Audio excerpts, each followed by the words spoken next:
Hello, and welcome back to PwC IFRS Talks, your source for all things IFRS. I'm your host, Raihazah Shaikh. The topic for today's podcast is the accounting for carbon offsets. And today I have two guests joining me.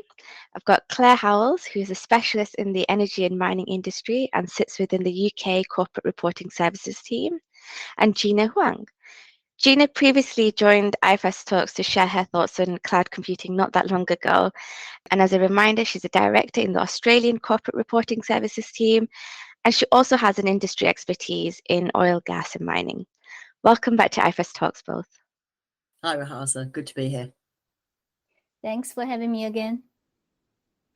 So, Claire, you also joined us previously, and I think that was in episode 122, where you shared your views on carbon pricing models. And since then, I think it's fair to say we've seen an increased focus on carbon offsets as one way companies are trying to reduce their net carbon emissions. So, shall we begin by perhaps providing our listeners with some background on what a carbon offset is and why we're hearing more about them? Thanks, Raihazah. As you know, there's a lot of publicity about the use of carbon offsets at the moment. Many companies are voluntarily choosing to purchase offsets or credits as a method of offsetting or reducing the net emissions from their everyday activities. As listeners responsible for sustainability reporting will know, emissions can arise from manufacturing, cloud services, transport, energy use, and so on. High-quality offsets or credits purchased by companies can be reported as an offset to those emissions, or used to support assertions that a company's products can be labelled as green. Actual reduction of emissions by changing processes or the mindsets and actions of customers and suppliers can take a long time. In the meantime, the use of carbon offsets is a step towards a carbon neutral economy. Thanks, Claire. And I heard you briefly mention, referring to both carbon credits and offsets. Are they the same? Well, if you use a popular search engine, you'll probably find both terms used interchangeably. One common definition would be that a carbon offset represents an emission reduction or removal of 1 metric tonne of CO2 or an equivalent amount of other greenhouse gases, whereas a carbon credit is a unit issued by a carbon crediting programme that represents the carbon reduction or removal. Carbon credits used to offset emissions voluntarily are often referred to as carbon offsets credits or carbon offsets. The term carbon credits is also often used for allowances or permits used by governments or other regulatory bodies in the compliance market that allow an entity to emit a tonne of CO2. As such, and to avoid confusion with the compliance market terminology, in our recent PwC in-depth on accounting in the voluntary market, we've used the term carbon offsets throughout. That's helpful to know, Claire. And so when it comes to a carbon offset that has been purchased, what are the accounting considerations an entity would need to consider as a holder of these carbon offsets? So at the moment, there's no formal accounting standard that addresses the accounting for carbon offsets. But of course, that doesn't mean companies don't need to actually account for them. However, they often don't know how to. And that's one of the reasons I wanted to join you on this podcast and be involved in writing PwC's guidance in this area. It's also why both the ISB and the FASB are considering standard setting activities. As I think we mentioned in the previous podcasts, we believe that carbon offsets usually meet the definition of intangible asset. They're not cash, they have no physical form, but a certified carbon offset can typically be resold for cash and it's therefore identifiable. So if we assume recognition as an asset is appropriate, intangible assets are normally in the scope of IAS 38. That would mean recognition at cost, or in some cases, measurement at the revalued amount, and also need an assessment for impairment. Now, intangibles, as you know, are usually amortised over their useful life.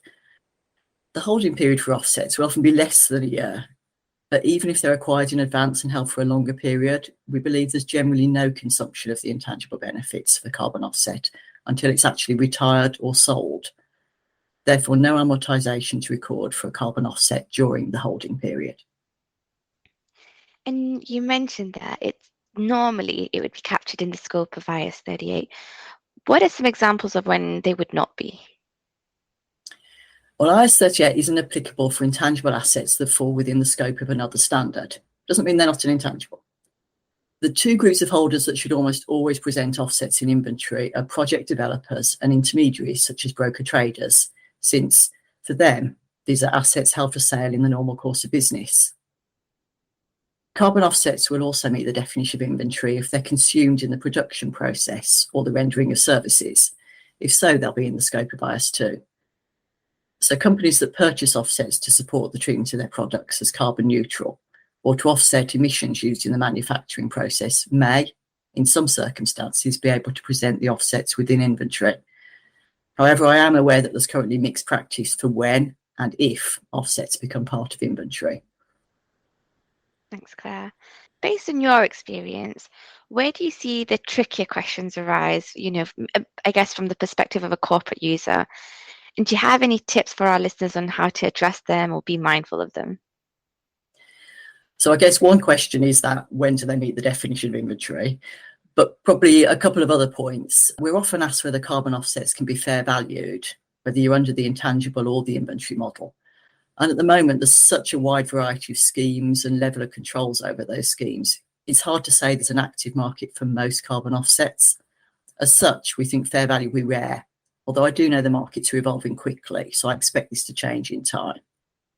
Just for information, note that's different to the compliance market, since those markets are more well established and will often meet the fair value criteria.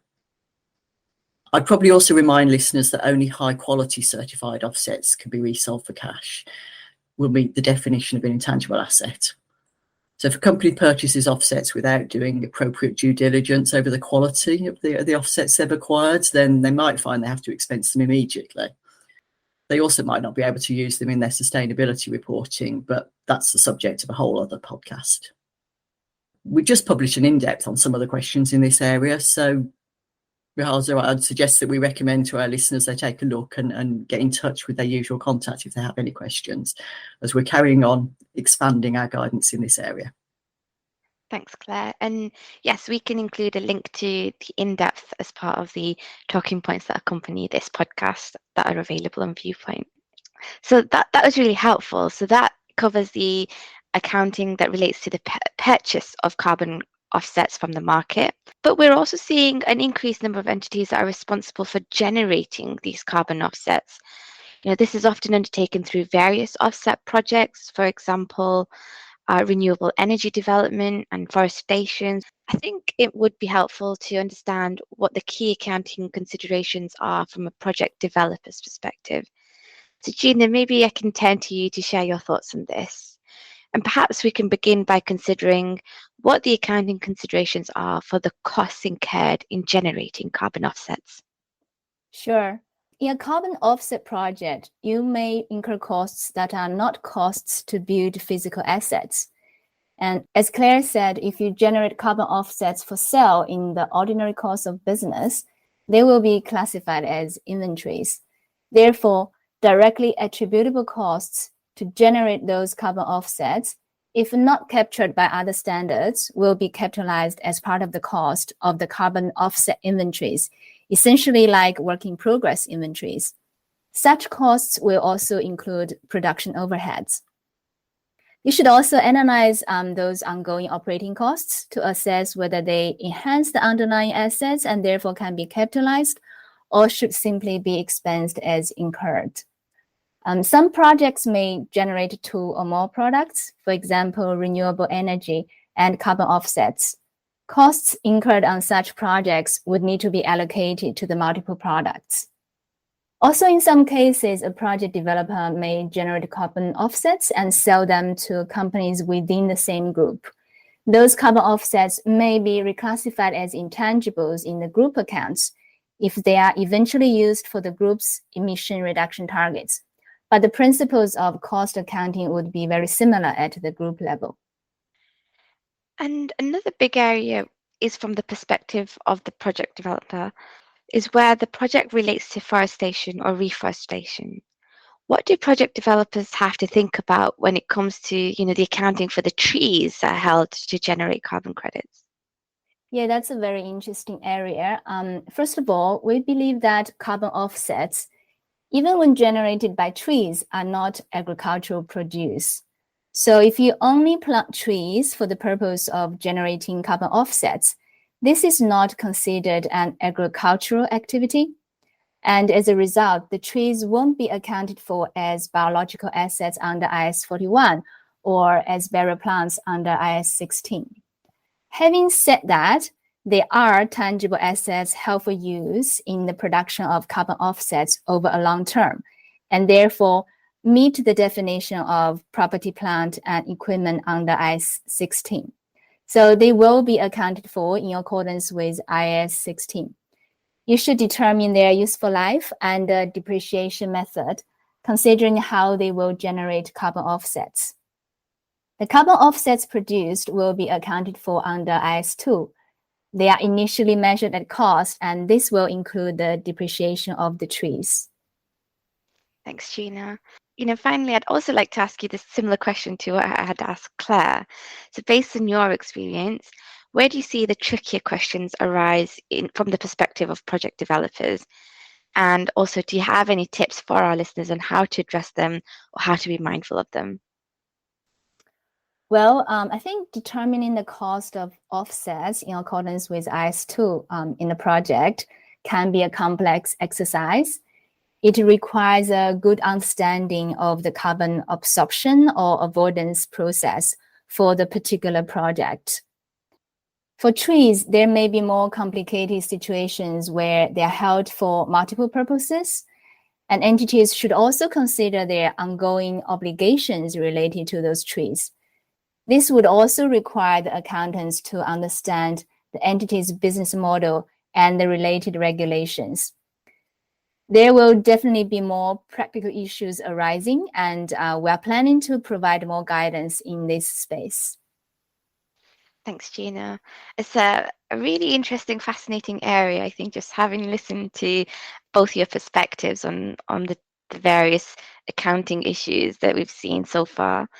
And I appreciate that this was quite a quick overview of a very topical issue. So as mentioned throughout the podcast, I really recommend listeners read PwC's in-depth, which is called the IFRS Financial Reporting Considerations for Entities Participating in the Voluntary Carbon Market, which covers topics from today's podcast in further details, along with a couple of new areas too. So, there's the accounting for forward contracts, carbon capture and storage projects, as well as the accounting from the perspective of an intermediary. So lots more included and lots more to come as well. So with that, I'd like to thank both Gina and Claire for sharing their views with us today. It was great to hear your perspectives. Thanks, Raihazah. Thanks, Raihazah. As mentioned just now, we are developing more guidance to be added to the in-depth publication, so definitely watch out this space. Thanks, Gina. Great. And with that, I'd like to wrap up the podcast. So a very big thank you to our listeners. I hope you found it useful. And until next time, happy accounting.